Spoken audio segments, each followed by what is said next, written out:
Kesse. Jennifer Kesse was Jennifer Kesse. It's Jennifer Kesse. Jennifer Kesse disappeared. Jennifer has vanished.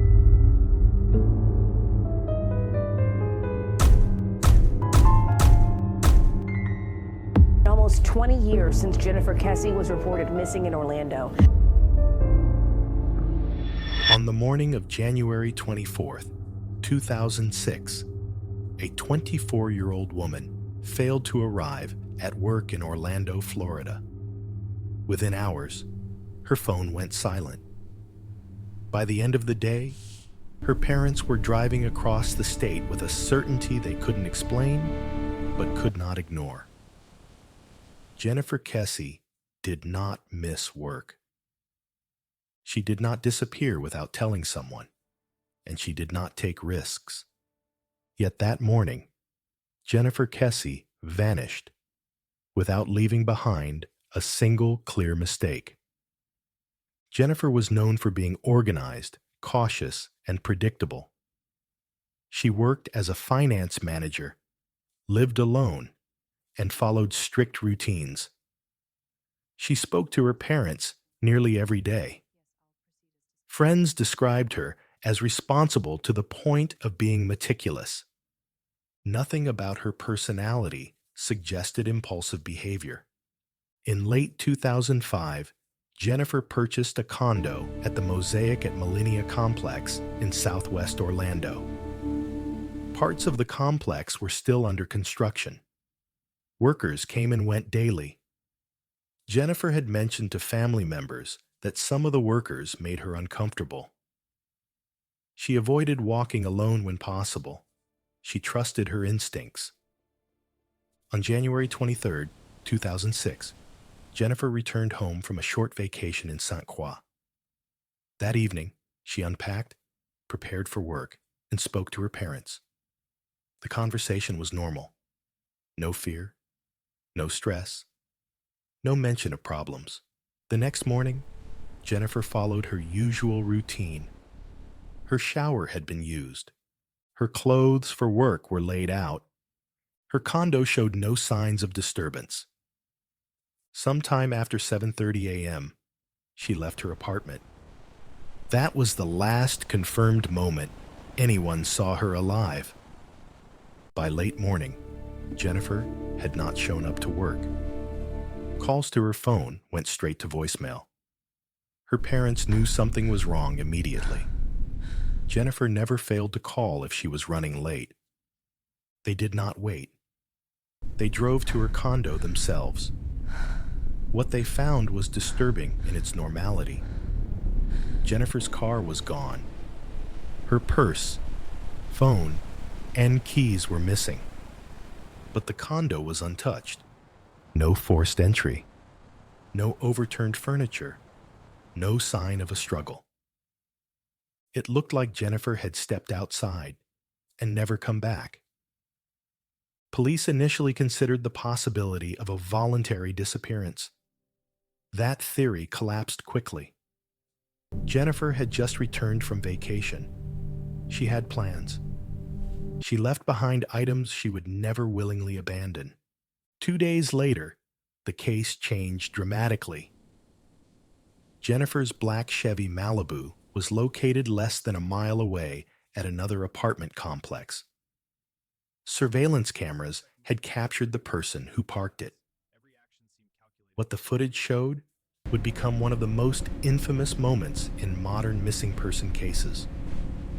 The suspect exited Jennifer's car and walked calmly through the complex. They did not rush. They did not look around nervously. They appeared confident. As they passed the gate, something extraordinary happened.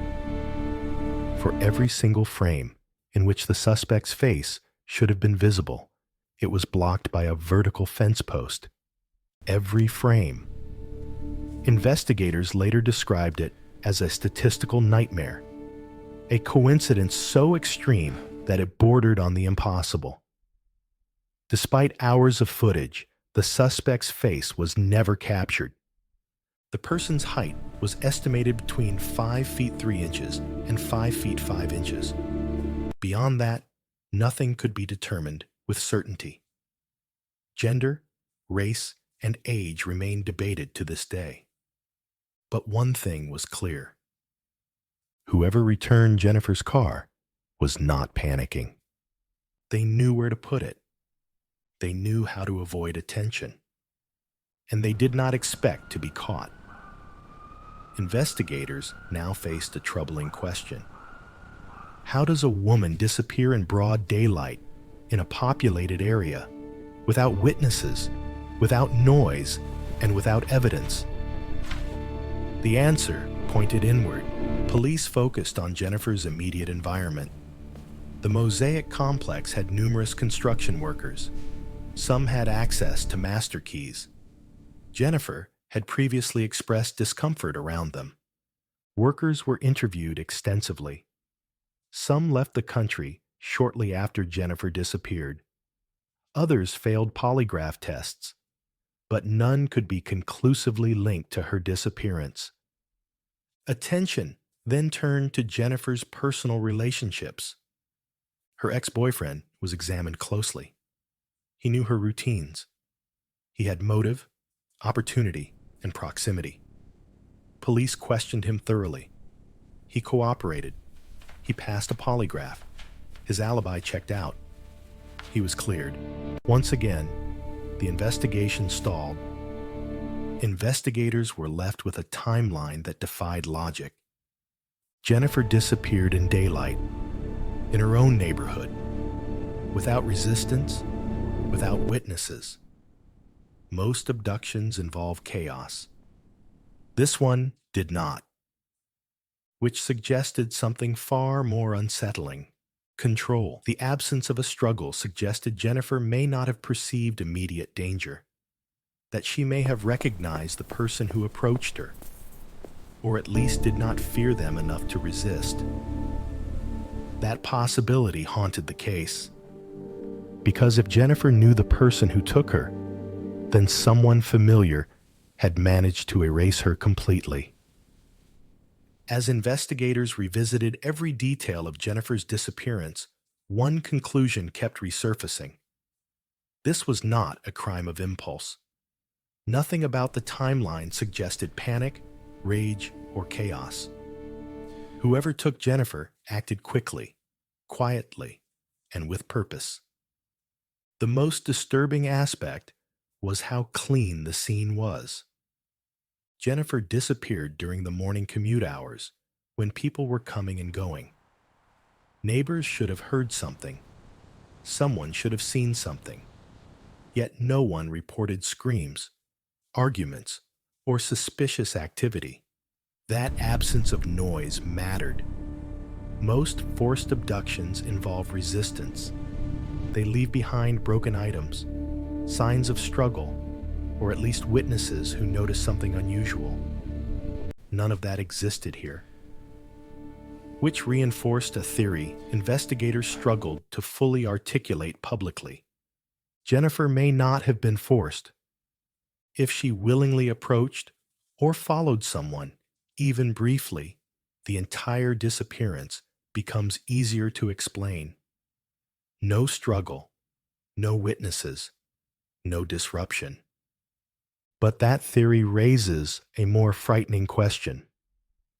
Why would Jennifer trust anyone enough to lower her guard? Investigators returned again to the construction workers at the Mosaic complex. Jennifer had complained about feeling uncomfortable around some of them. They had daily access to the property. Some reportedly knew which units were occupied and which residents lived alone. That access mattered. Several workers were questioned repeatedly. One reportedly left the country shortly after Jennifer vanished. Others failed polygraph tests, but none of it translated into evidence that could support charges. Polygraphs are not proof. Suspicion is not evidence. And the case could not move forward on intuition alone. The surveillance footage of the car drop-off remained the strongest lead and the most frustrating. Enhancements were attempted, angles were analyzed. Experts studied the suspect's walk, posture, and movements. Some believed the gait suggested a female. Others argued the clothing distorted movement. The boots appeared oversized, making height estimates unreliable. Years later, technology improved. The footage was reprocessed again. Still no face. The fence posts that blocked the suspect's face aligned perfectly with every step. Investigators admitted openly that they had never seen anything like it. It felt less like luck and more like the universe refusing to cooperate. As time passed, Jennifer's parents became increasingly dissatisfied with the pace of the investigation. They believed crucial early opportunities had been missed. They believed the focus on voluntary disappearance had delayed more aggressive action. Eventually, they sued the Orlando Police Department to gain access to the full case file. What they discovered only deepened their frustration. Leads had gone cold. Tips had not been followed up promptly. Potential witnesses had faded into the background. Jennifer's parents took on the role of investigators themselves. They funded billboards. They hired private investigators. They kept Jennifer's name in the public eye. But public awareness did not bring resolution. One by one, theories collapsed. The voluntary disappearance theory failed because Jennifer left behind her life, career, relationships, plans, without any preparation or financial trail. The random abduction theory failed because there was no chaos, no evidence, and no witnesses. The robbery theory failed because nothing was stolen, and the crime showed no urgency. That left the most uncomfortable possibility. Someone Jennifer encountered that morning knew her routine. They knew where she lived. They knew when to act. And they succeeded. Jennifer's case became a lesson in how thin the line between safety and vulnerability can be. She did everything right. She followed routines. She listened to her instincts. And still, she vanished. Nearly 2 decades later, there have been no arrests. No remains have been found. No definitive suspects named. No explanation that fully satisfies the facts. The surveillance footage remains frozen in time. A figure walking calmly away from a crime that left no visible scars on the world around it. And that may be the most unsettling part of all. Someone took Jennifer Kesse and returned to their life. They went to work. They slept at night. They blended in. And for reasons that may never be known, they were never identified. Jennifer's disappearance is not just a mystery of who did it, but how it was done so perfectly. Because when a crime leaves no evidence, no witnesses, and no answers, it forces a terrifying realization. Sometimes, the most dangerous moments are the quiet ones. And sometimes, people don't vanish because the world is chaotic, but because someone planned it that way.